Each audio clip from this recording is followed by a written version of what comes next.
তাহলে এখন এই মুসলমানদের বেঁচে থেকে কোনো লাভ নয়। এখন কেন নর্থ সাউথ ইউনিভার্সিটির সচিব পাল একজন হিন্দু ছেলে কোরআন শরীফের উপরে পা দিয়ে দাঁড়িয়ে থাকে, আর আমাদের দেশের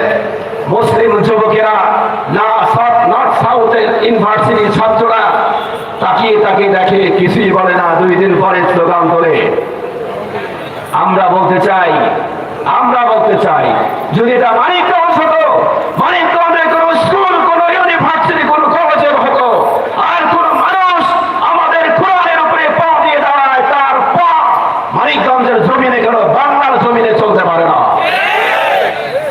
কিন্তু কোথায় ওই সচিব পাল যদি জানতো, বুঝতো এদেশের মুসলমান বড় কঠিন মুসলমান, এদেশের মুসলমানের ইমানি পাওয়ার খুব বেশি,